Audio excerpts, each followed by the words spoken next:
clatter of dishes and murmur of conversation filled Vito's, the upscale Italian restaurant where I'd been working for the past 8 months. My fingers trembled slightly as I balanced 3 plates along my arm, a skill I'd perfected out of necessity rather than natural grace. The weight of the porcelain pressed against my skin, leaving temporary marks that would fade by morning, unlike the permanent exhaustion that had settled in my bones. Table 7, Ellie. And try not to spill anything this time, Marco, the floor manager, hissed as he passed, his cologne leaving a sickly sweet trail in his wake.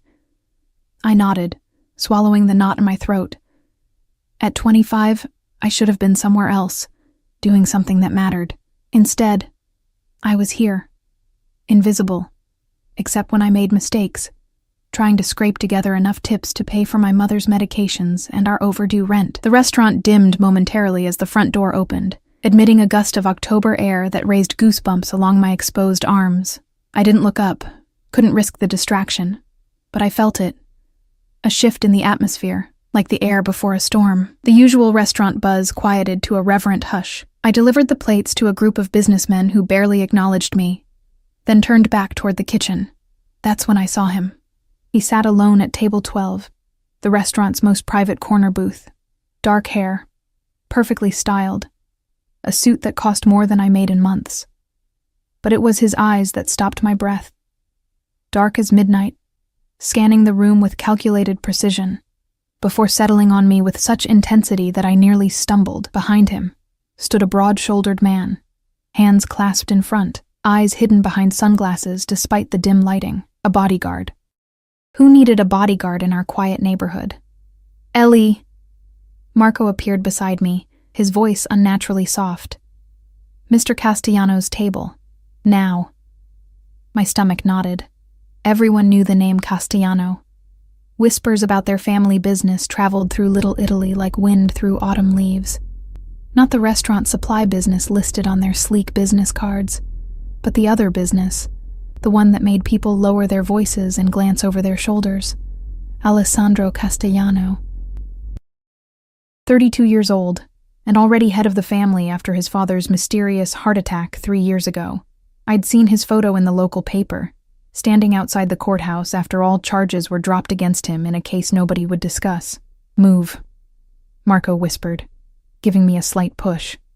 Each step toward his table felt like walking through deep water. When I reached him, I kept my eyes down, trained on the immaculate tablecloth. Good evening, sir. Welcome to Vito's. Can I get you something to drink? Look at me when you speak. His voice was quiet, smooth as aged whiskey, but with an edge that made it clear this wasn't a request. I raised my eyes slowly, heat crawling up my neck. Up close, his features were even more striking. Sharp cheekbones, a strong jaw darkened with precisely maintained stubble, and those eyes, watching me with an intensity that made my skin prickle. Better, he said, his mouth curving into something not quite a smile. McAllen. Neat. I nodded and turned to leave, but his voice stopped me. Your name? Ellie, I whispered, then cleared my throat. Ellie Winters. He studied me for a moment longer, then dismissed me with the slightest nod. The night progressed in a blur of orders and exhaustion. I served Mr. Castellano with trembling hands, avoiding his gaze while feeling it follow me across the restaurant. When he finally left, I exhaled a breath I hadn't realized I was holding. As I cleared his table, I found it. A sleek black wallet, left casually beside his empty glass. My heart hammered against my ribs. Inside would be credit cards, ID, probably cash. More cash than I'd see in months. For one shameful moment, I thought about how that money could cover Mom's next prescription refill, the overdue electric bill, maybe even the rent we were 2 weeks behind on. The thought vanished as quickly as it had formed, shame burning my cheeks. I wasn't a thief. I'd never been a thief, even when we'd had nothing but ramen noodles for a week straight. I slipped the wallet into my apron pocket and found Marco. Mr. Castellano left his wallet. Do you have a contact number? Marco's eyes widened. Give it to me. I'll handle it. Something in his expression, a flicker of greed perhaps, made me hesitate. I can return it on my way home. Doesn't he live in that big house on Parkview? It's not far from my bus stop. Are you insane? Marco hissed. You don't just show up at Alessandro Castellano's house. Give me the wallet. I clutched it tighter. I'll take full responsibility. After my shift ended, I walked the 6 blocks to the Castellano mansion instead of catching the last bus home. The autumn night wrapped around me like a damp cloak, streetlights casting long shadows across cracked sidewalks. By the time I reached the imposing gates, my resolve was wavering. A security camera swiveled toward me as I approached the intercom. Before I could press the button, the gate swung open silently. They'd been watching me all along. The driveway stretched before me, lined with perfectly manicured trees. The house itself loomed at the end, a modernized Victorian with warm lights glowing from within. My footsteps crunched on the gravel, each sound magnifying my anxiety. The massive front door opened before I reached it. The same bodyguard from the restaurant stood there, expressionless. I found Mr. Castellano's wallet, I stammered, holding it out like an offering. Inside. The bodyguard stepped aside. Every instinct told me to run, but I stepped into the warm foyer, my waitress uniform painfully out of place against the marble floors and crystal chandelier. The bodyguard led me through the house to a study where Alessandro Castellano sat behind a massive desk, jacketless now, the sleeves of his crisp white shirt rolled up to reveal strong forearms. "Miss Winters," he said, as if my arrival was both expected and amusing. "You've brought something of mine." I stepped forward, placing the wallet on his desk. "You left it at the restaurant, sir, and you brought it all the way here when you could have kept it." He opened the wallet. Thumbing through what I now saw was a thick stack of $100 bills. "Most would have." "I'm not a thief," I said, the words coming out sharper than I intended. Something flickered in his dark eyes. Surprise, perhaps, or approval. He removed a bill and held it out to me. "For your honesty." "No, thank you." I stepped back, my calves hitting a leather chair behind me. His eyebrows rose fractionally. "You refuse my money." "I didn't return it for a reward." A smile spread slowly across his face, transforming his features from merely handsome to devastating. "Then why did you return it, Ellie Winters?" "Because it was the right thing to do," I said simply. He leaned back in his chair, studying me with renewed interest. "The right thing," he repeated, as if testing the concept. "Do you know who I am? What I do?" My mouth went dry. "You're Alessandro Castellano. You own the restaurant supply business." He laughed then, a rich sound that seemed to fill the room. "Is that what you think?" He stood, walking around the desk until he was standing directly in front of me. Sweet, innocent Ellie. "Do you always do the right thing, even when it costs you?" I thought of my mother's medicine, our looming eviction. I tried to. He reached out, his fingers brushing a strand of hair from my face. I froze, heart racing like a trapped bird. "Fascinating," he murmured. "Vincent will drive you home. I can take the bus." It wasn't a suggestion.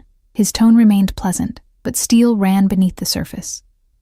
Before I could respond, the study door opened, and a striking woman entered. Tall, model thin, with cascading dark hair and lips painted blood red. She stopped when she saw me, her perfectly shaped eyebrows arching.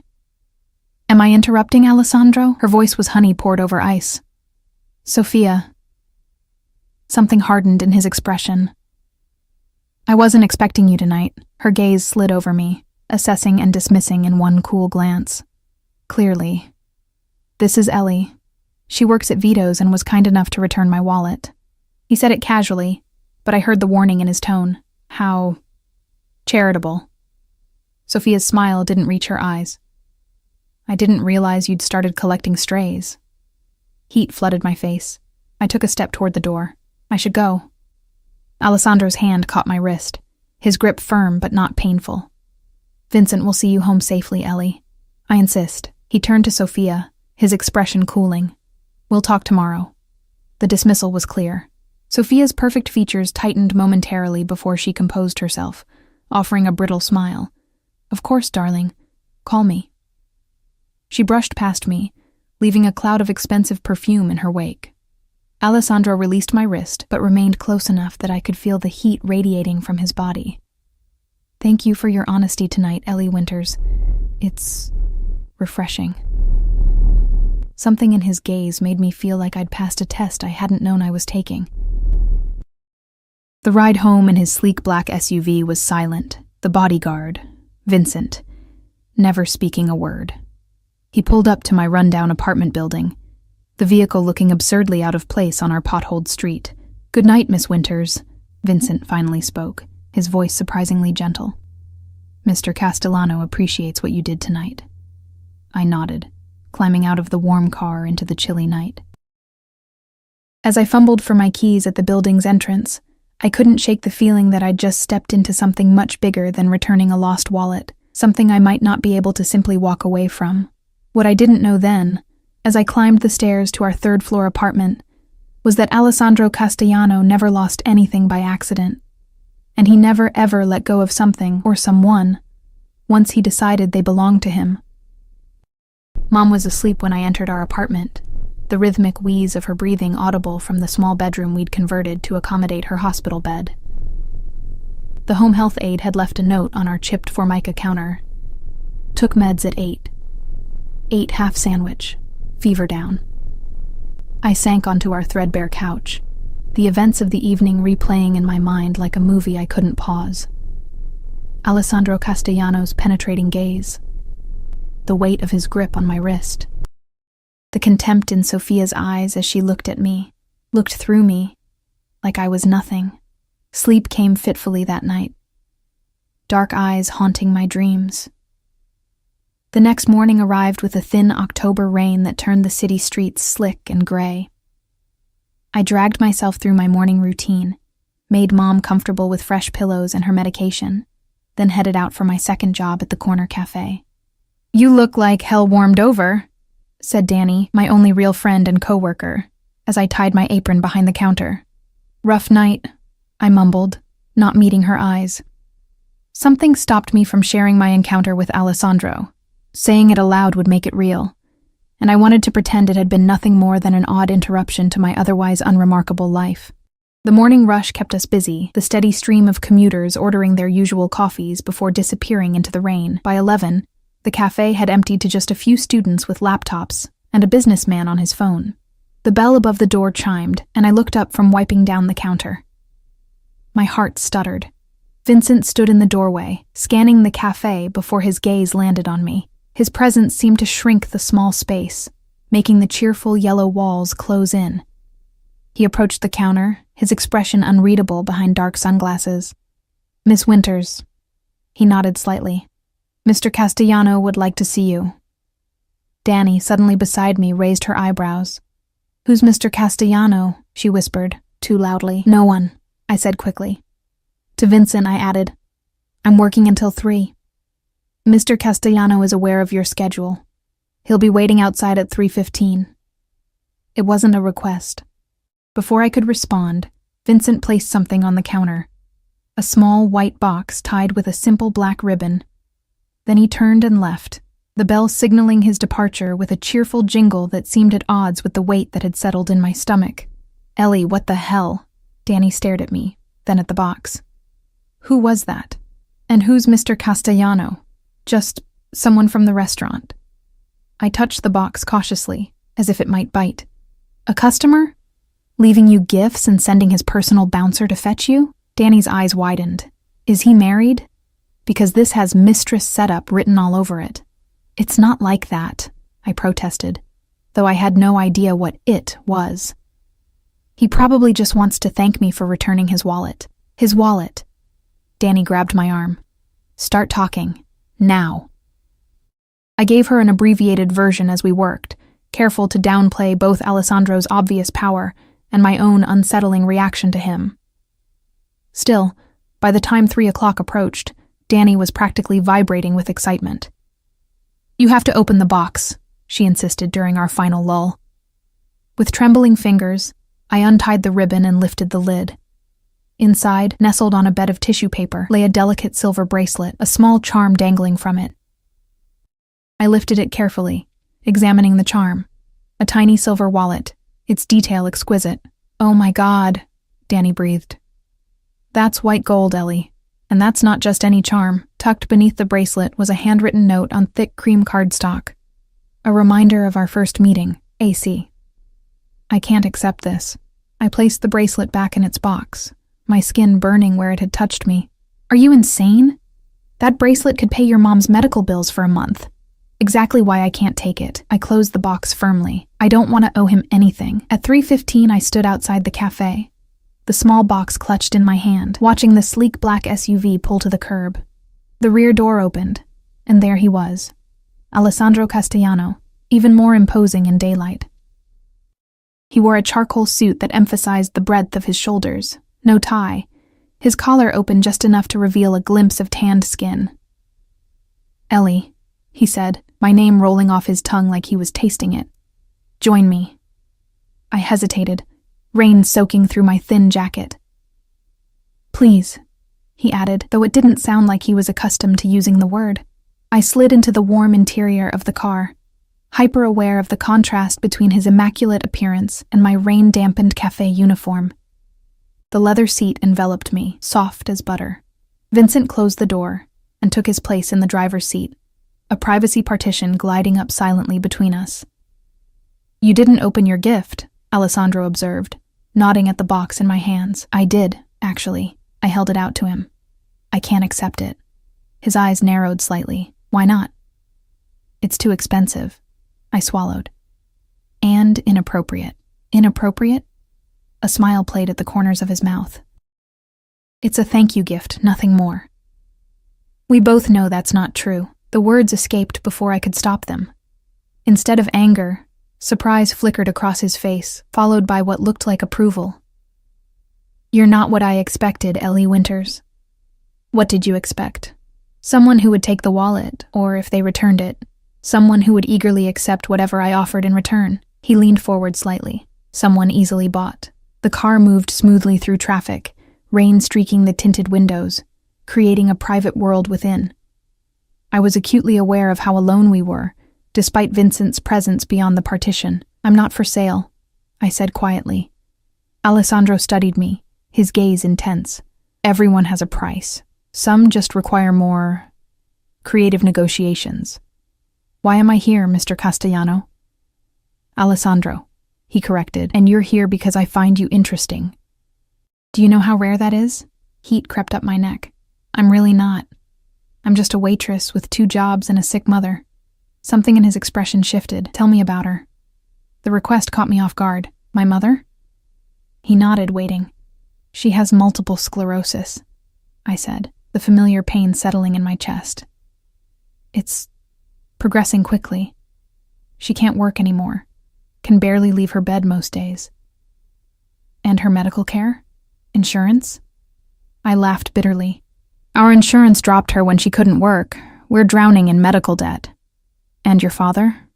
"Left when I was 12, when Mom first got sick." The old anger flared briefly. "Couldn't handle it, I guess." Alessandro's jaw tightened, a muscle flexing beneath his skin. "A man who abandons his family is not a man at all." The vehemence in his voice surprised me. For a moment, neither of us spoke. The only sound the gentle purr of the engine and rain against the windows. "I have a proposition for you," he finally said, his voice carefully controlled. My body tensed. "I'm not that kind of proposition." A flash of irritation crossed his features. "I need a personal assistant, someone I can trust." I blinked. "You just met me. And in that brief encounter, you've proven more trustworthy than people I've known for years." He leaned back, regarding me coolly. "The position pays $15,000 a month, plus benefits.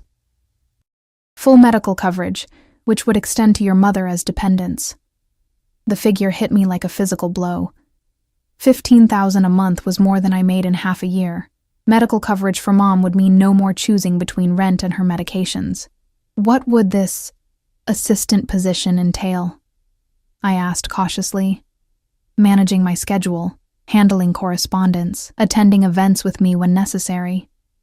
His eyes held mine. "Nothing inappropriate, unless you wish it to be." Heat flooded my face at the implication.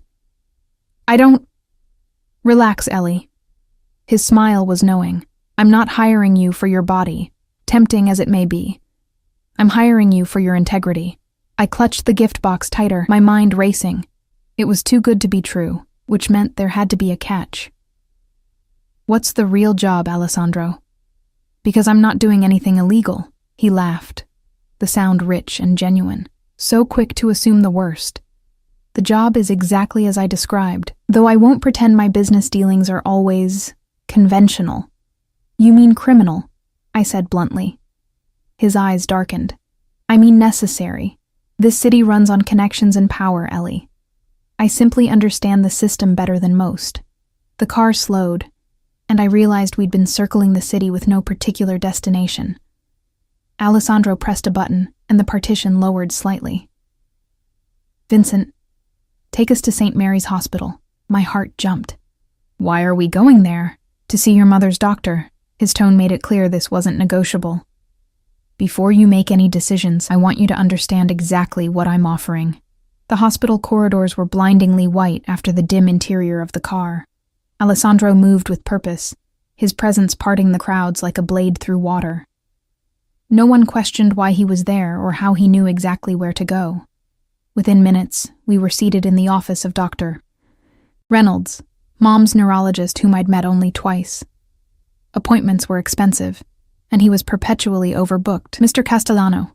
Dr. Reynolds stood as we entered, his expression a mixture of respect and wariness. This is unexpected. I apologize for the intrusion. Alessandro's tone suggested he was anything but sorry. I'd like to discuss Elena Winter's case. Dr. Reynolds glanced at me, then back at Alessandro. I'd need her daughter's permission to discuss. I'm her daughter, I interrupted. It's okay. What followed was the most comprehensive discussion of Mom's condition I'd ever had. Dr. Reynolds explained treatment options I'd never heard of, specialists I couldn't afford, medications that might slow the progression, but were too expensive for our budget. Throughout it all, Alessandro listened intently, asking pointed questions that revealed a surprising knowledge of MS treatments. By the end, a plan had been outlined, one that included a team of specialists, home health care, and cutting-edge treatments. We can begin immediately, Dr. Reynolds said, looking not at me, but at Alessandro. Excellent. Alessandro stood, buttoning his jacket. Send all paperwork to my office. Outside the doctor's office, I stopped, feeling lightheaded. How did you— Money opens doors, Ellie, and I have plenty of it. He placed a hand at the small of my back, guiding me toward the elevator. The treatment plan starts tomorrow, whether you take the job or not. Consider it a gift. I can't let you— You can, he interrupted. And you will. Pride is admirable, but not at the expense of your mother's health. In the elevator, he stood closer than necessary, his cologne, something expensive and subtle, filling my senses. Think of it this way. If you take the job, you're earning your mother's care. If not, then yes, you're accepting charity from a man you barely know. The elevator doors opened to the parking garage where Vincent waited with the car. I need time to think, I said, as Alessandro opened the car door for me. Of course. He followed me into the back seat. You have until tomorrow morning. I'll send Vincent at 9. The rest of the ride passed in silence, my mind too overwhelmed to form coherent thoughts. When we reached my apartment building, Alessandro surprised me by exiting the car with me. I don't need an escort to my door, I said, clutching my purse like a shield. Humor me.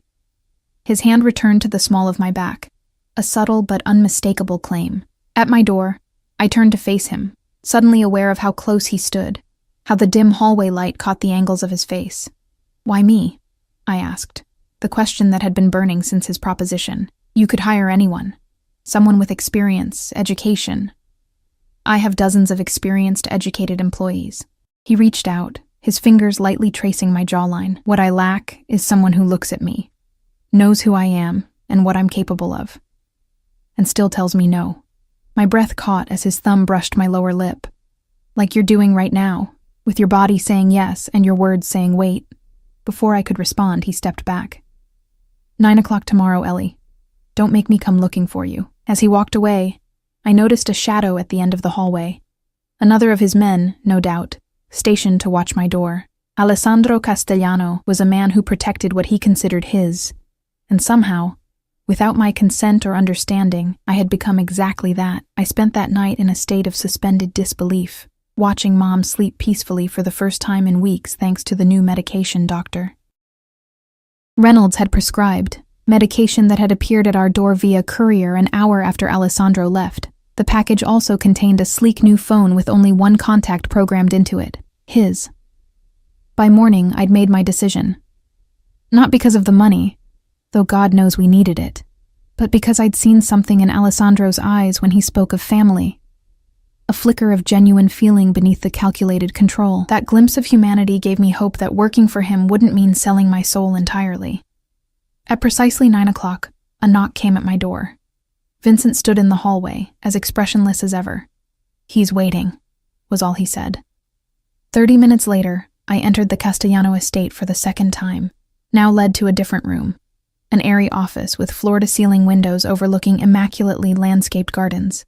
Alessandro stood by a glass desk, speaking rapidly in Italian to someone on the phone. He wore a navy suit today, the fabric catching the morning light, making him look almost approachable. Almost. He ended the call when I entered, his eyes taking in my appearance, the simple black dress I'd worn to interviews before, my hair pulled back in a neat ponytail, minimal makeup. I'd tried to look professional, though I knew my bargain clothes couldn't compare to even the casual wear of someone like Sophia. "Ellie," he said, the hint of a smile playing at his lips. "You've made your decision." It wasn't a question, but I answered anyway. "Yes, I'll take the job." "Excellent." He gestured to a chair across from his desk. "Sit, we have details to discuss." For the next hour, Alessandro outlined what working for him would entail. I would manage his schedule, coordinate with his business associates, attend meetings and social functions as needed. My days would start early and often end late. I would have an apartment in his building downtown. "For convenience," he said, though we both knew it was for control. "What about my mother?" I asked. "Already arranged. A private nurse will live in your current apartment to provide round-the-clock care. You can visit whenever you wish." I swallowed hard. "And the nature of your business? What exactly will I be coordinating?" His expression didn't change, but something in his eyes hardened slightly. "My legitimate businesses, restaurants, shipping, real estate. The rest doesn't concern you, but I'll be involved in it. Adjacent to it," he corrected. "You won't be asked to do anything illegal, Ellie. I protect what's mine." The possessive statement hung between us, its implications clear. By accepting this position, I was agreeing to belong to him in some nebulous way neither of us was defining aloud. When would I start? Now. He slid a folder across the desk. "These are your contracts: employment, confidentiality, benefits. Read them carefully." The documents were dense with legal language, but the terms were exactly as he'd described. Better, even. Full medical for Mom and me, a salary that made my eyes widen. A clause that specified my right to resign with 30 days' notice. Though something told me leaving wouldn't be as simple as the contract suggested, I signed, feeling as though I was signing away more than just my employment status. "Welcome to the family, Ellie," Alessandro said, taking the pen from my fingers, his hand lingering against mine longer than necessary. The next few weeks passed in a whirlwind of new experiences. I moved into the downtown apartment, a sleek, modern space that could have housed my entire previous apartment 3 times over. Mom's care improved dramatically, her new nurse sending me daily updates and photos of small improvements in her condition. Working for Alessandro was both simpler and more complex than I'd imagined. He was demanding but fair, expecting perfection, but willing to teach. I quickly learned his preferences. Black coffee in the morning, green tea in the afternoon, which calls to put through immediately, and which could wait. How to recognize when his calm demeanor masked rising anger. I also learned about the other side of his business. Not through direct involvement, but through overheard conversations, abruptly ended when I entered rooms, the way certain visitors were shown directly to his private study while others were kept waiting. "You're adapting well," Alessandro commented one evening, as we worked late in his office, reviewing plans for a charity gala he was hosting. 2 months into my employment, and I was still discovering new aspects of his complicated life. "I'm trying," I said, not looking up from my tablet where I was finalizing the seating arrangements. "The mayor's wife called again," I continued. "She's insisting on being seated at your table." Alessandro made a dismissive gesture. "Put her at table 3 with the police commissioner. Her husband will understand the message." I made the change, trying not to think about what message was being sent. This was the delicate dance of my new existence. Knowing enough to do my job efficiently without examining the implications too closely. "You're going to need a dress," he said suddenly. I looked up, confused. "For what?" "The gala. You'll be attending with me." My stomach tightened. "As your assistant." His eyes met mine, dark and unreadable, as my companion. "I don't think that's appropriate," I said carefully. "Appropriate?" A smile curved his lips. "You've been living in an apartment I provide, working exclusively for me, seeing no one but me for weeks. The line of appropriate was crossed long ago." Heat crept up my neck. "I've maintained professional boundaries." "Have you?" He stood, moving around the desk until he was standing directly in front of me, close enough that I could smell his cologne. "Then why do you blush when I stand this close? Why do your pupils dilate when I touch you like this?" His fingers brushed my cheek, a gossamer touch that nonetheless sent electricity coursing through me. "That's biology," I managed, hating how breathless I sounded. "Not consent." Something flickered in his expression. Frustration, respect, desire, before he stepped back. "Tomorrow, you'll find several dresses delivered to your apartment. Choose whichever you prefer for the gala. The event begins at 8. We'll leave at 7:30. Just like that. The moment was over, and he was my employer again. This pattern had repeated throughout our weeks together. Moments of dangerous attraction followed by careful retreats behind professional walls. The following evening, I stood in my apartment surrounded by garment bags from designers, whose names I recognized from magazines. Each dress inside was more exquisite than the last, and each, I noticed with both embarrassment and a secret thrill, was perfectly tailored to my measurements. I chose the least revealing option.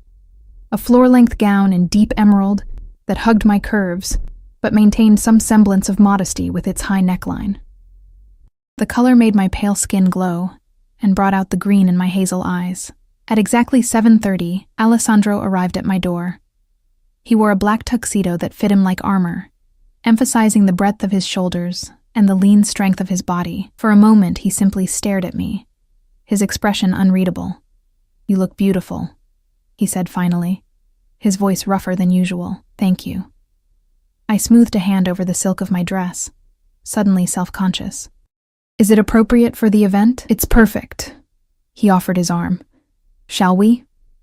The gala was held at the city's most exclusive hotel, its ballroom transformed into a winter wonderland for the Children's Hospital fundraiser. As we entered, I was acutely aware of the eyes that followed us. Curious, envious, speculative. "Alessandro!" A silver-haired man approached, clapping Alessandro on the shoulder with the familiarity of long acquaintance. "And who is this vision?" "Judge Harrington." Alessandro nodded. "This is Eleanor Winters, my date for the evening," I finished, unwilling to be labeled as his assistant or something more possessive. Alessandro's grip on my waist tightened fractionally, a subtle warning I chose to ignore.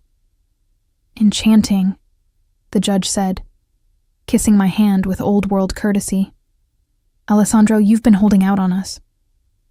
Where have you been hiding this lovely creature?"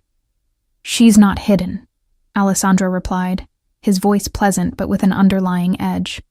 "Just precious enough to protect." The possessiveness in his tone should have offended me. Instead, it sent a forbidden thrill down my spine. As the evening progressed, I met more of Alessandro's associates, politicians, business owners, and others whose connections to him seemed more ambiguous. I played my role carefully, charming when needed, silent when appropriate, always aware of Alessandro's watchful presence. "You're a natural at this," he murmured as we moved between groups. "Everyone is captivated. I'm just smiling and nodding," I replied. "You're disarming them, making them comfortable enough to reveal things they normally wouldn't."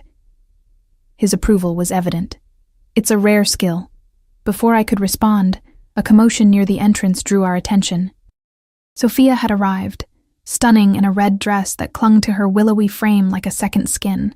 Her gaze swept the room until it locked on us, her perfect smile faltering for just a moment before reasserting itself. "Your girlfriend's here," I said lightly, trying to ignore the unexpected pang of jealousy. Alessandro's expression darkened. "Sophia is not my girlfriend." She's the daughter of a business associate who has unrealistic expectations. As if summoned by our attention, Sophia glided toward us, her red lips curved in a predatory smile. "Alessandro, darling." She air-kissed both his cheeks, then turned to me with barely concealed contempt. "And the little waitress. How quaint." "Eleanor is my date this evening, Sophia," Alessandro said, his tone pleasant but firm. Sophia laughed, the sound like breaking glass. "Oh, is that what we're calling it now?" I wondered what position she'd filled when Maria mentioned your new assistant. She ran a manicured finger down Alessandro's lapel. "You always did have a weakness for charity cases." Anger flashed hot in my chest, but before I could respond, Alessandro caught Sophia's wrist, removing her hand from his chest with controlled precision. "Careful, Sophia," he said quietly, his voice carrying a warning that made even my skin prickle. "You're making a scene." Her perfect features tightened. "Don't be ridiculous, Alessandro. Everyone knows this is just another of your games. She'll be gone in a month, just like the others." The others? My stomach clenched. Had there been other women like me, plucked from obscurity for reasons I still didn't fully understand? "You should find your father," Alessandro suggested, his tone making it clear this wasn't a suggestion at all. "I believe he's looking for you." For a moment, Sophia looked as if she might argue, but something in Alessandro's expression made her reconsider. With a final contemptuous glance at me, she turned and disappeared into the crowd. "I apologize for her behavior," Alessandro said, his hand returning to the small of my back. "Sophia and there's history there, but not the kind she wants it to be." "Were there others?" I asked quietly, hating the vulnerability in my voice. "Other women you've hired as assistants?" His eyes locked on mine. "No, not like you, like me how?" Before he could answer, Vincent appeared at his side, leaning in to whisper something urgently. Alessandro's expression hardened instantly, the charming host vanishing behind a mask of cold calculation. "Take care of it," he instructed Vincent, then turned to me. "I need to step away briefly. Business matter." "Is everything okay?" "Nothing for you to worry about." He brushed his thumb across my cheekbone, the gesture at odds with the coldness in his eyes. "Wait for me here. Don't wander." As Alessandro disappeared with Vincent, I felt suddenly exposed without his protective presence. I moved to a quieter corner of the ballroom, sipping champagne and trying to look as though I belonged. "So you're Alessandro's new toy," a voice said beside me. I turned to find a man watching me with undisguised interest, young, expensively dressed, with a smile that didn't reach his eyes. "I'm his assistant," I corrected. "Of course you are." The man's gaze traveled over me in a way that made me want to cover myself. "I'm Michael Russo. Alessandro and I have mutual interests." Something about the way he said it raised warning flags. I maintained a polite smile. "It's nice to meet you, Mr. Russo." "Michael, please." He moved closer. "You know, working for Alessandro can be intense. If you ever need a friend, someone to talk to about the pressures of the job." He slid a business card into my hand, his fingers lingering against my palm. Before I could respond, a familiar voice cut through the air like a blade. "Michael." Alessandro's hand landed possessively on my waist. "I see you've met Eleanor." The temperature between the men seemed to drop 10 degrees instantly. Michael straightened, his demeanor shifting from predatory to cautious. "Just introducing myself," he said, raising his hands in mock surrender. "No harm intended, I'm sure." Alessandro's voice was deadly quiet. "But Eleanor is with me, exclusively." The meaning couldn't have been clearer if he'd branded me in front of everyone. Michael nodded, backing away with a final glance at me that held both warning and pity. "What was that about?" I asked when Michael was out of earshot. Alessandro's fingers tightened at my waist. "Michael Russo is not someone you want to know, Ellie. He's dangerous. And you're not?" His eyes met mine, dark and intense. "I would never hurt you." He would without hesitation if he thought it would hurt me. The admission that hurting me would hurt him hung between us, heavy with implications neither of us was ready to address. "I want to go home," I said suddenly, the glamour of the evening tarnished by Sophia's contempt. Michael's predatory interest, and the realization that I was playing a game whose rules I didn't fully understand. Alessandro studied me for a moment, then nodded. "I'll have Vincent bring the car around." The ride back to my apartment was silent, tension filling the space between us. When we arrived, Alessandro surprised me by exiting the car with me. "You don't need to see me up," I said, fumbling for my keys. "I do." His tone brooked no argument. In the elevator, he finally spoke again. "You're upset." "I'm confused," I corrected, "about what exactly my role is in your life." Sophia seemed to think. "Sophia knows nothing about us," he interrupted. "Is there an us?" I challenged as the elevator doors opened to my floor. Alessandro followed me to my apartment door, waiting as I unlocked it. Once inside, he closed the door behind us, the sound oddly final. "There has been an us from the moment you walked into my study with my wallet," he said, his voice low and intense. "From the moment you looked me in the eye and refused my money, refused to be bought." He moved closer, backing me against the wall, his arms caging me in. "Do you have any idea how rare that is in my world? People either fear me or want something from me. You did neither." My heart hammered against my ribs, his proximity making it hard to think clearly. "I still don't want anything from you." "Don't you?" His fingers traced the line of my jaw, tilting my face up to his. "I think you want exactly what I want, Ellie. You're just afraid to admit it." "And what do you want?" My voice was barely a whisper. "You." The word hung between us, laden with meaning. "Not just your body, though God knows I want that too. I want your honesty, your defiance, your stubborn integrity that makes you return wallets and refuse gifts." His thumb brushed across my lower lip. "I want the woman who looks at a monster like me and still sees something worth saving." "You're not a monster," I whispered, though we both knew there was darkness in him I'd only glimpsed. "No?" His smile was bitter. "You don't know the things I've done, Ellie. The things I'm capable of. Then tell me." I placed my hand against his chest, feeling his heartbeat strong and steady beneath expensive fabric. "Show me who you really are." For a moment, the mask slipped, and I saw raw vulnerability in his eyes, a flicker of the boy he must have been before life shaped him into the dangerous man before me. Then his lips were on mine, the kiss burning away all thoughts of caution. His hands tangled in my hair, cradling my head as if I were something precious, even as his body pressed mine against the wall with unmistakable hunger. I should have pushed him away, should have maintained the boundaries I'd insisted on for weeks. Instead, my arms wound around his neck, drawing him closer as the kiss deepened, tasting of champagne and forbidden desires. When we finally broke apart, both breathing heavily, the look in his eyes was one of triumphant possession. "Tell me to leave," he said roughly, his forehead pressed against mine. "Tell me now, or I won't be able to stop." In that moment, balanced on the knife's edge between safety and surrender, I made my choice. "Stay," I whispered against his lips, sealing my fate with a single word. Morning light filtered through unfamiliar curtains, painting golden stripes across tangled sheets. For a moment, disorientation gripped me. This wasn't my bedroom, wasn't my bed.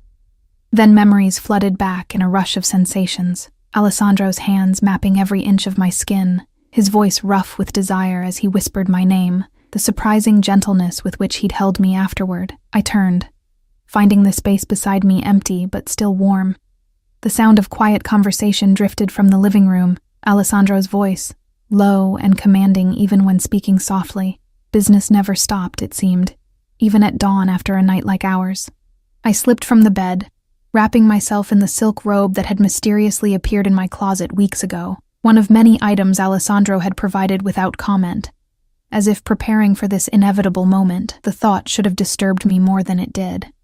In the living room, Alessandro stood by the window, phone pressed to his ear, his powerful frame silhouetted against the city skyline. He wore only his trousers from last night, torso bare, revealing the intricate tattoo that spread across his left shoulder blade, a stylized lion I now knew, symbol of his family's crest. Scars I hadn't noticed in the darkness also mapped his skin, telling stories of violence I wasn't sure I wanted to hear. He turned as I entered, his eyes darkening with appreciation. Without breaking his conversation, he extended his free arm, drawing me against his side as he continued speaking in rapid Italian. I allowed myself to be held, still too raw from the night's intimacy to remember why this closeness should frighten me. When he finally ended the call, he set the phone aside and turned fully toward me, his hands settling at my waist. "Good morning." His voice was rough, intimate. "Morning," I replied, suddenly shy despite everything we'd shared hours before. "Regrets?" he asked, his expression revealing nothing. I considered lying, then remembered his uncanny ability to read me. "I don't know yet." A smile curved his lips, not the cold, calculated one he showed the world, but something warmer, almost boyish. Honest as always. His thumb traced my lower lip, still slightly swollen from his kisses. "I have meetings this morning. I'd cancel them if I could." "I'm your assistant," I reminded him, stepping back slightly. "I know your schedule." His eyes narrowed at the deliberate distance I placed between us. "Is that all you are now, Ellie? My assistant?" The question hung between us, demanding definition for something I wasn't ready to name.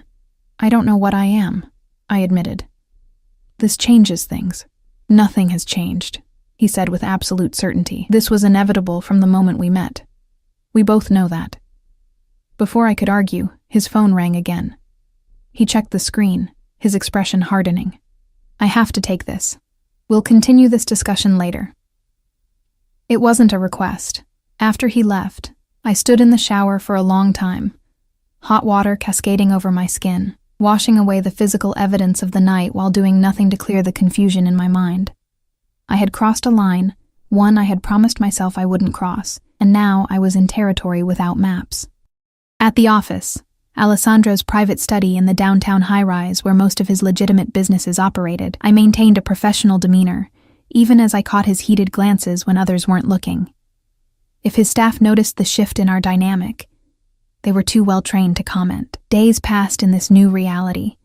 Nights spent in Alessandro's arms, days maintaining the facade of employer and employee. I learned the contours of his body as intimately as I'd learned his business preferences, discovered the rare vulnerability that appeared only in the darkness of his bedroom, when the masks we both wore could be set aside.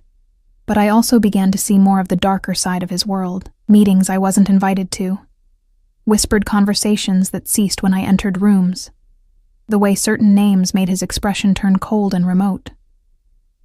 "You need to be careful around Russo," Alessandro said one evening as we reviewed documents in his study. The comment seemed to come from nowhere, jarring in the quiet routine we'd established.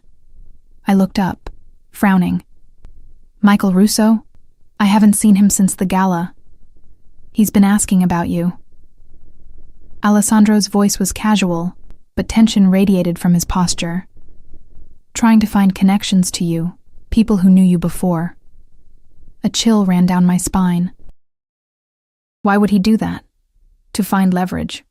Alessandro set down his pen, fixing me with a steady gaze. "He thinks you're important to me. Am I?" The question slipped out before I could stop it.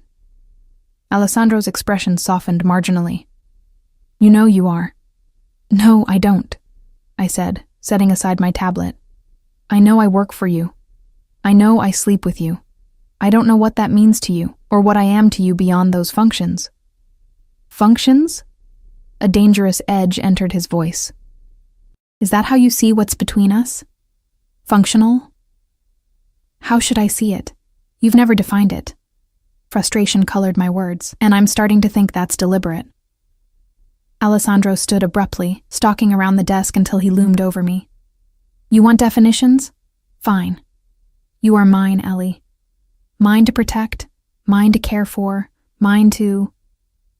He trailed off, something like surprise crossing his features, as if he'd nearly revealed more than intended. "To what?"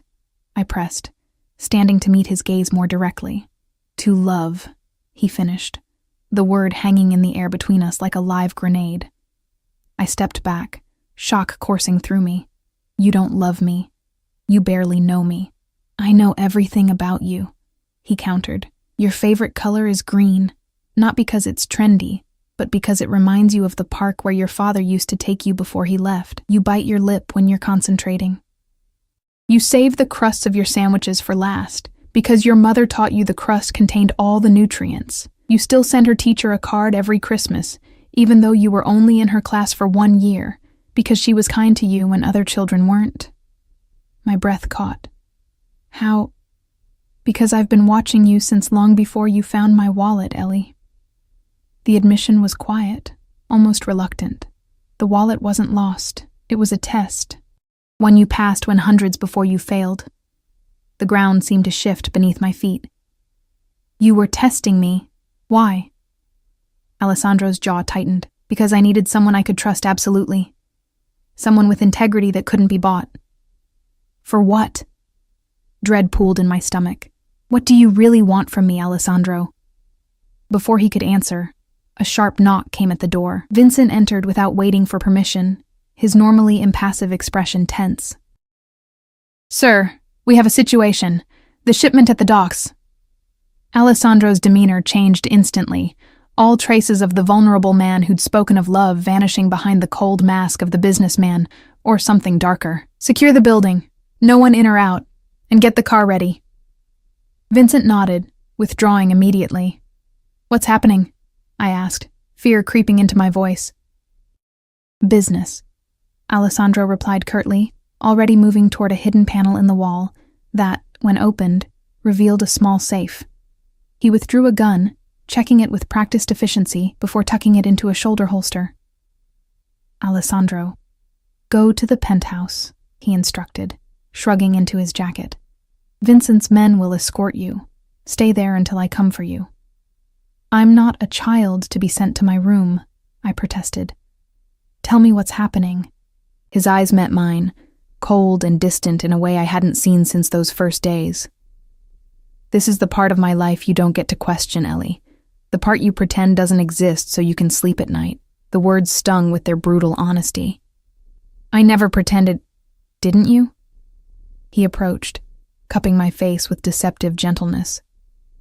You've seen the signs, heard the whispers. You're too intelligent not to have pieced it together. But you've chosen not to ask, not to know for certain, because knowing would make you complicit.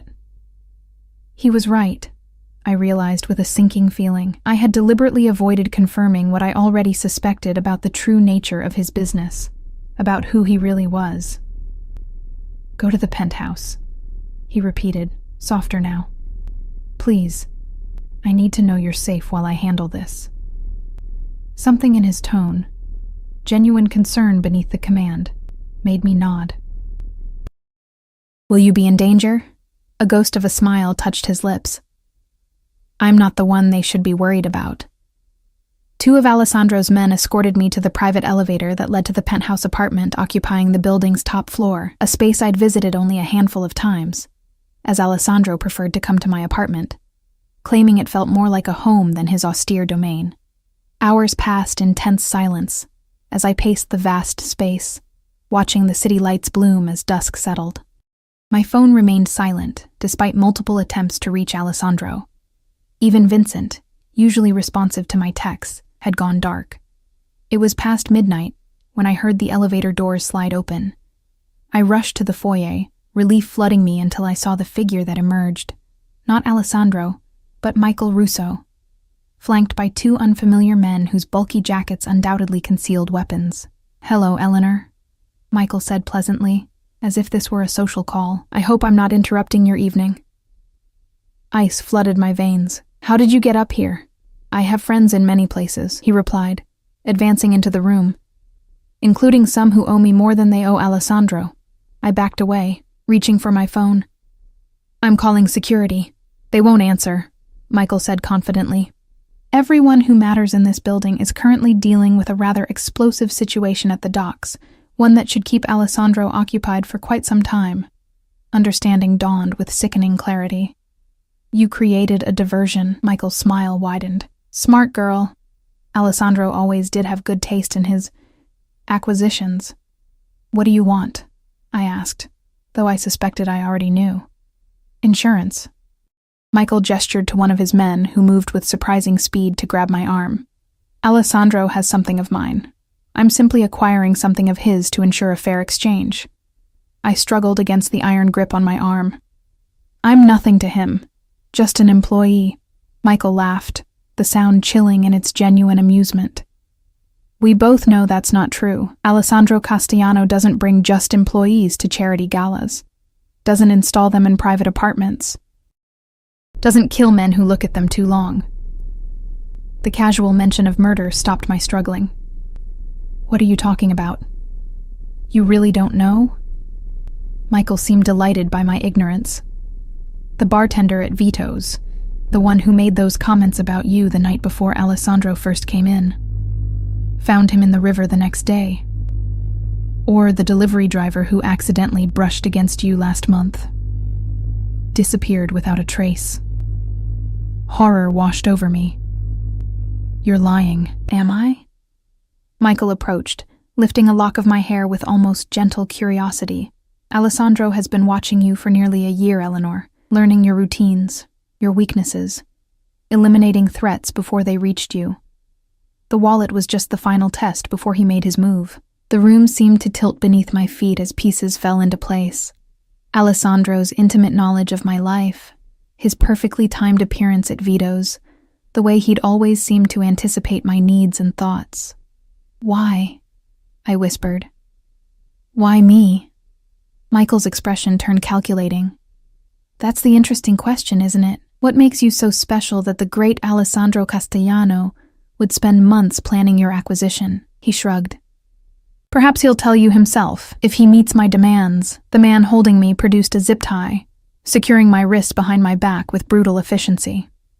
Don't worry, Michael said, noting my rising panic.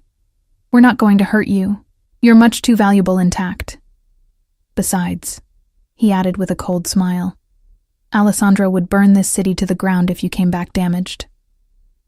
They led me to the elevator, my mind racing for escape options that didn't exist. As the doors closed, sealing me in with my captors, my last thought was of Alessandro, not fear of his wrath or hope for rescue, but a terrible suspicion that whatever game he'd been playing with me had finally reached its inevitable, bloody conclusion. The location they brought me to was a renovated warehouse by the river, its industrial exterior belying the luxurious apartment within. I was led to a sparsely furnished room, a bed, a chair, a small bathroom, and left alone after Michael informed me that Alessandro had been contacted with terms for my release. Hours passed in anxious solitude. I tested the door, locked, examined the windows, sealed and reinforced, and searched for anything that might serve as a weapon. Nothing. The zip tie had been replaced with handcuffs attached to a long chain bolted to the wall, enough freedom to use the bathroom and move around the room, but nothing more. When the door finally opened again, I expected Michael. Instead, a young woman entered carrying a tray of food, dark-haired, olive-skinned, with eyes that held both wariness and curiosity. You should eat, she said, setting down the tray. It's not poisoned. Who are you? I asked, keeping my distance. Lucia. She hesitated, then added, Michael's sister. I studied her, noting the absence of the cold calculation in Michael's eyes. Are you a prisoner too? A bitter smile twisted her lips. In a different way, perhaps. She gestured to the food. Eat. You'll need your strength. For what? Lucia's expression grew troubled. The exchange is scheduled for midnight. Until then, Michael wants you comfortable. Exchange? I repeated. What does Michael want from Alessandro? Territory. Control of the north side shipping routes.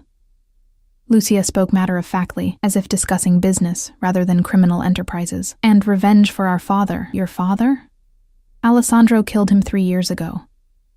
The flatness in her tone couldn't quite mask the underlying pain, or ordered it done, which is the same thing in our world. I sank onto the edge of the bed, the reality of Alessandro's life.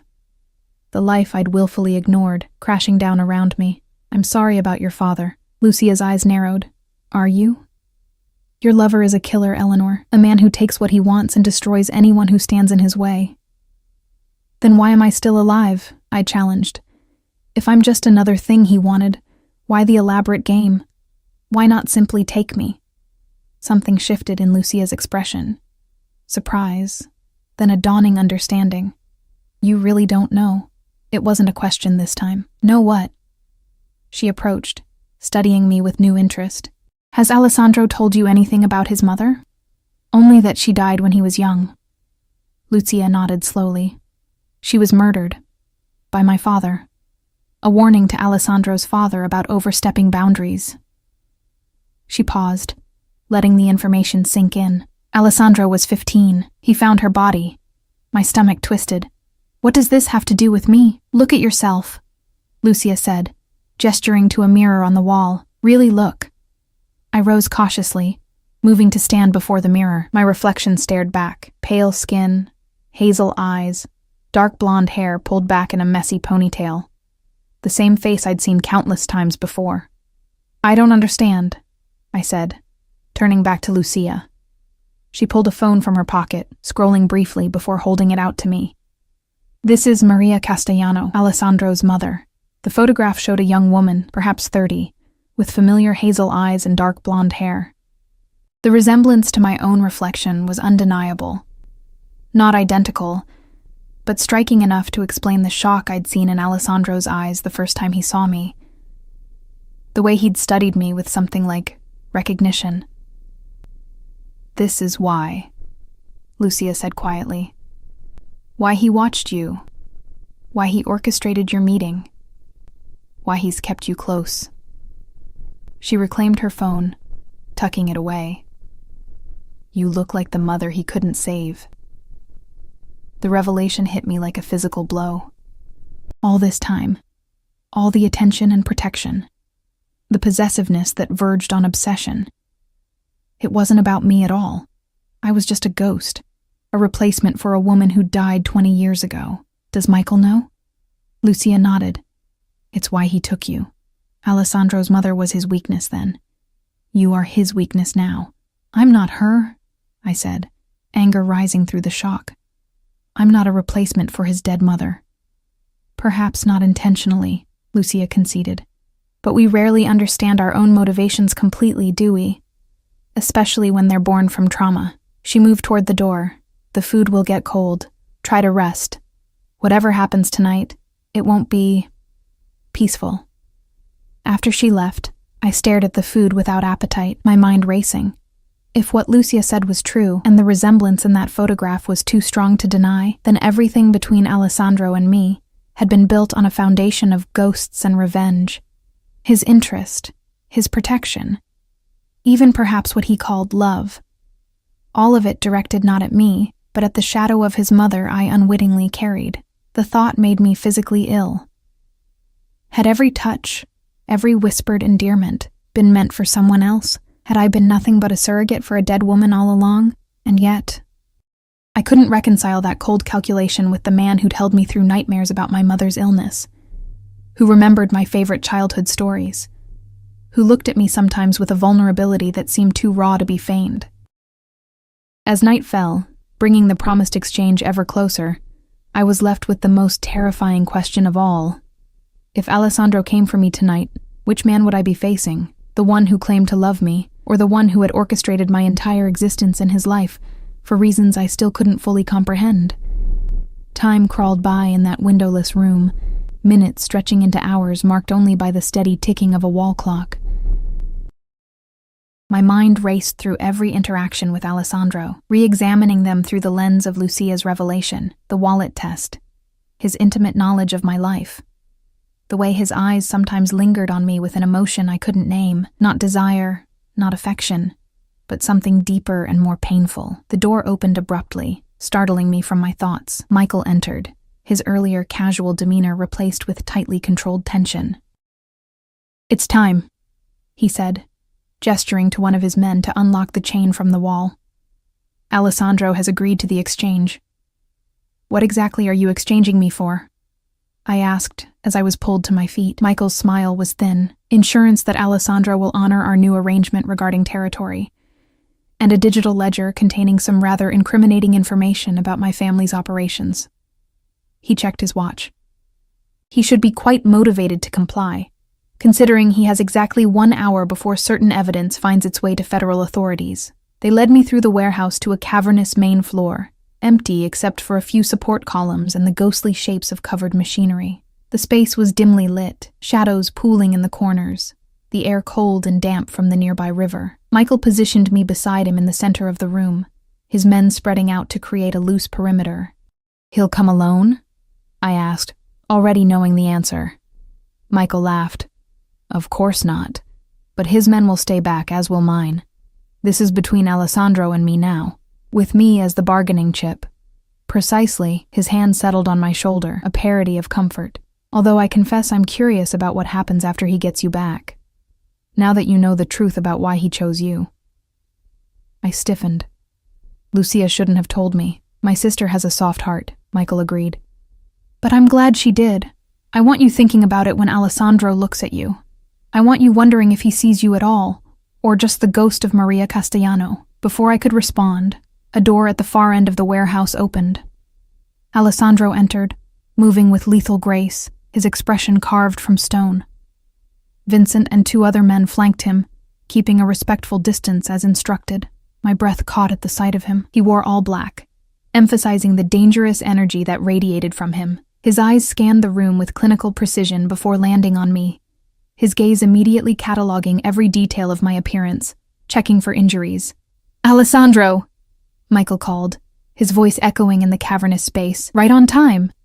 Alessandro approached slowly, stopping about 20 feet away. "Let her go, Russo.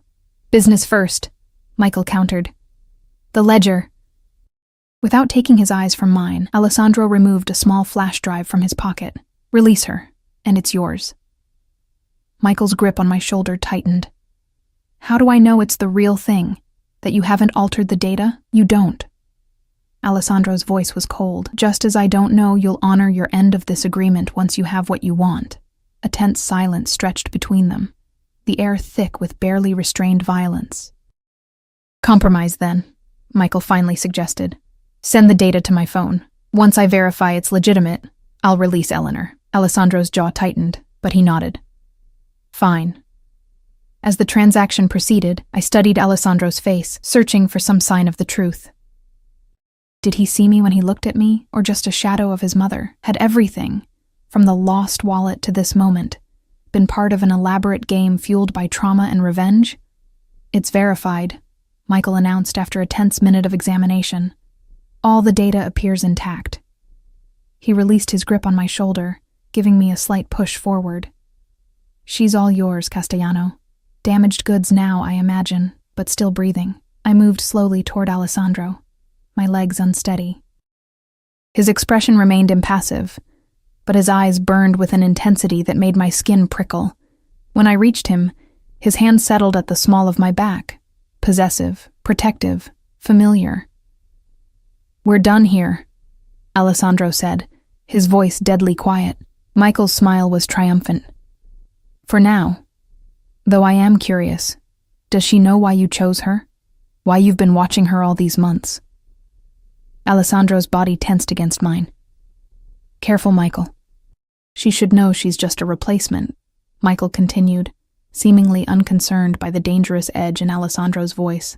"A stand-in for a dead woman. Does she look enough like your mother when you're fucking her, Alessandro? Do you call her Maria in the dark?" Several things happened at once. Alessandro pushed me behind him with surprising gentleness.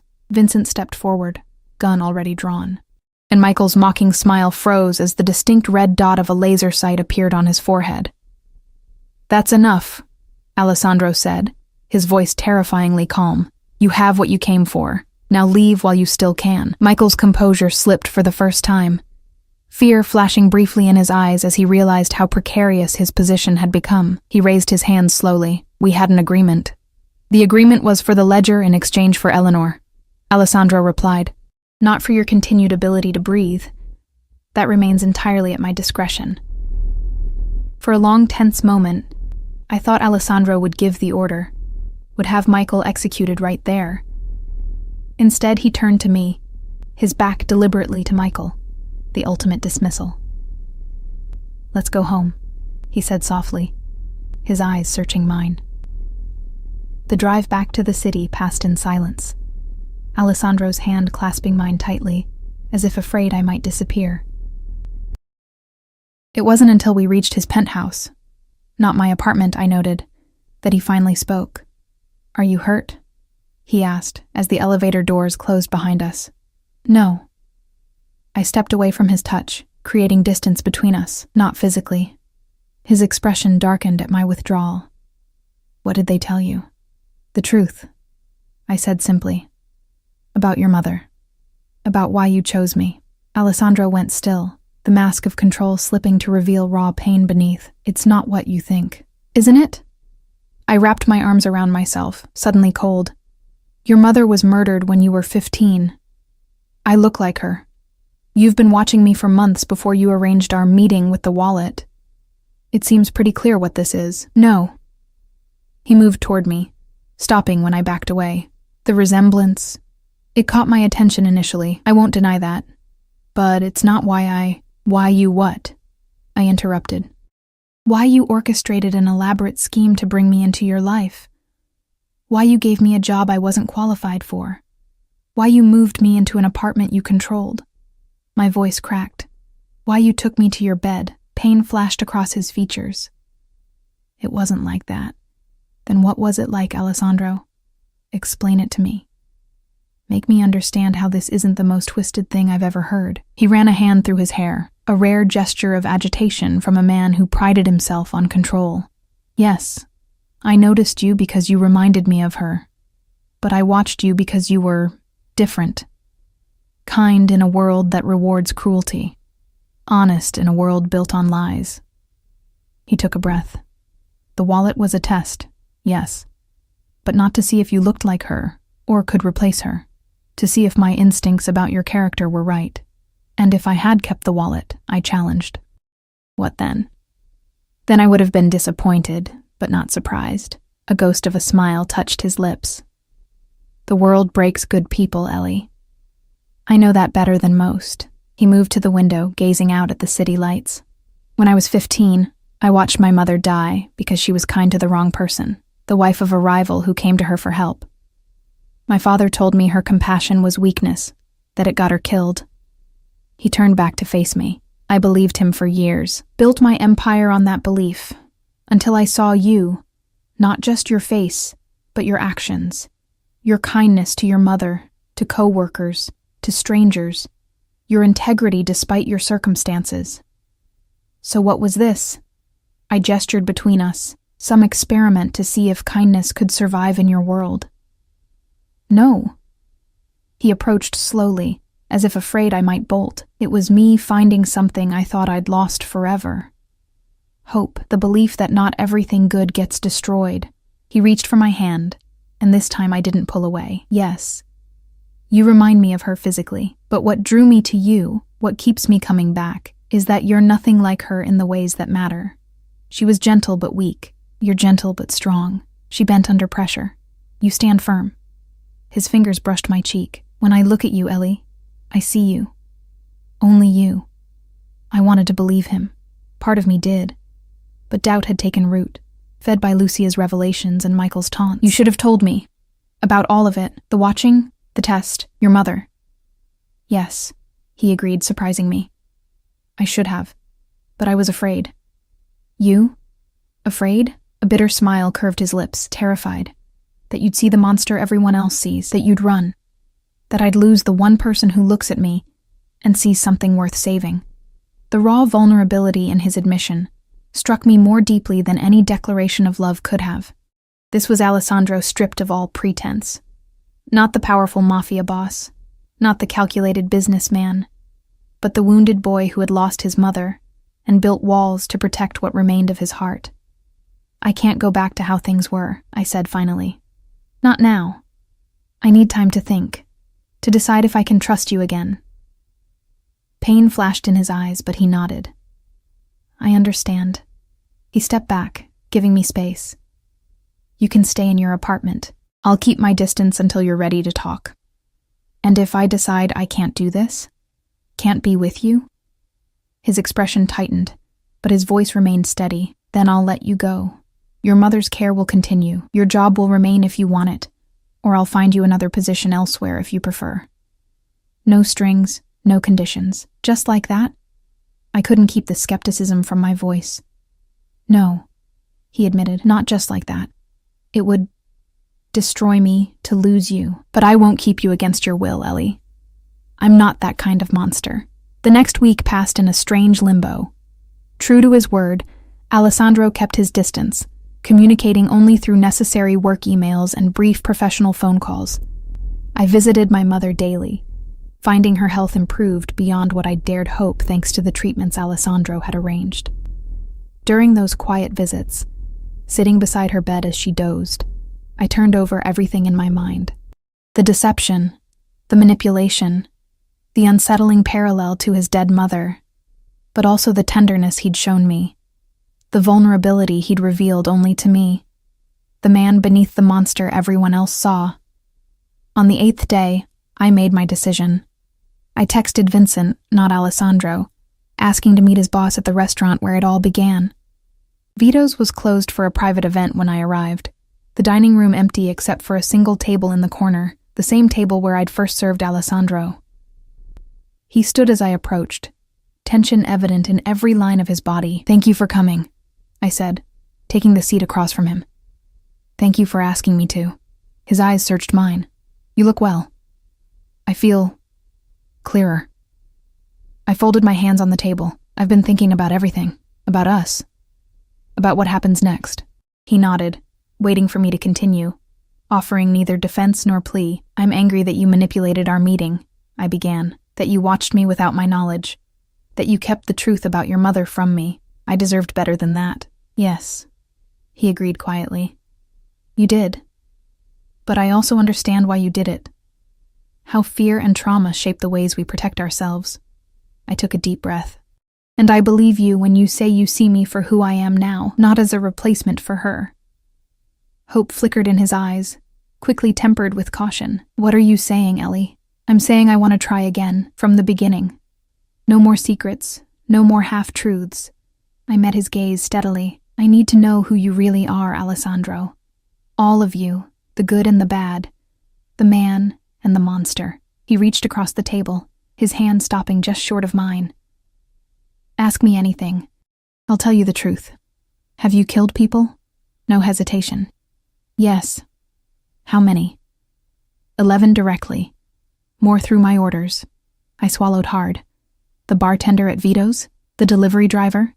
His expression remained impassive. "The bartender was attacking a woman behind the restaurant when my men intervened.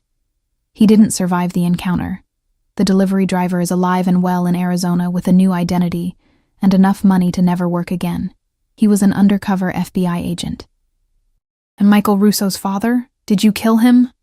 "Yes." His gaze didn't waver. "He murdered my mother because she helped his wife escape an abusive marriage. He tied her to a chair and made her watch as he killed his own wife, then left my mother to bleed out slowly. I was at school. By the time I found her, she had been dead for hours. The clinical way he recounted such horror chilled me. And you took revenge. 3 years later, when I was strong enough." "Yes." "Would you do it again?" I asked. The most important question of all. He considered this, and I appreciated that he didn't rush to tell me what I wanted to hear. "I would kill to protect those I love," he finally said. "I would kill to avenge them. But I've learned there are better ways to handle most situations. Death is final. Fear and loyalty last longer." It wasn't the answer most women would want to hear, but it was honest. In his world, perhaps that was the best I could hope for. "One last question," I said quietly. "Do you love me? Not because I remind you of her, not because I passed your test, but for who I am." For the first time, emotion broke through his careful control. "I love you because you make me want to be better than I am," he said, his voice rough. "Because you see the darkness in me and still believe there's light worth saving. Because when I'm with you, I remember the man I wanted to be before the world taught me to be a monster." He finally reached for my hand, his fingers warm against mine. "I love you, Ellie Winters, for exactly who you are. And I will spend the rest of my life proving that to you if you'll let me." In that moment, I made my choice. Not with naivety about who he was or what he'd done, but with clear-eyed acceptance of the complicated, damaged man before me. The man who had orchestrated our meeting for reasons born of trauma, but had stayed for reasons born of love. "I love you too," I said, turning my hand to interlace our fingers. "The man and the monster." All of you. Relief washed over his features, followed by a fierce joy I'd never seen before. In one fluid movement, he rose and pulled me to my feet, drawing me against him. "I will never lie to you again," he promised, his forehead pressed to mine. "No more secrets. No more tests. No more watching from the shadows," I added. A smile curved his lips. No more shadows at all. When he kissed me, it felt like a beginning rather than a continuation. The first honest moment of a relationship built on truth instead of manipulation, on choice instead of orchestration. 6 months later, I stood in the quiet cemetery where Maria Castellano was buried, Alessandro's hand steady in mine as he introduced me to his mother for the first time. There was sadness in his eyes, but the haunted quality I'd first noticed had faded. "She would have loved you," he said, as we walked back to the car, fallen autumn leaves crunching beneath our feet. "Not because you look like her, but because you helped her son find his way back from the darkness." I squeezed his hand, the engagement ring he'd given me the week before, catching the afternoon sunlight. "We're still finding our way, together." That night, as we lay tangled in the sheets of what was now our bed, Alessandro traced the contours of my face with gentle fingers. "Thank you," he whispered. "For what?" "For returning more than just my wallet." He pressed his lips to my forehead. "For returning the parts of myself I thought were lost forever." I nestled closer, my head resting over his heart. Outside our window, the city sprawled in all its complicated glory, a place of darkness and light, danger and possibility, just like the man who held me, just like the life we were building together. A life that had begun with a test I hadn't known I was taking, but would continue with choices made in full awareness of their consequences. Choices made not in innocence, but in the hard-won wisdom that comes from seeing the truth and choosing love anyway. As sleep claimed me, I felt Alessandro's arms tighten around me, not possessive now, but protective, not controlling, but cherishing. The embrace of a man who had learned that the greatest strength lies not in power, but in vulnerability, not in fear, but in love. And in that moment, wrapped in the arms of a man the world called monster, but I called mine, I knew I was exactly where I was meant to be.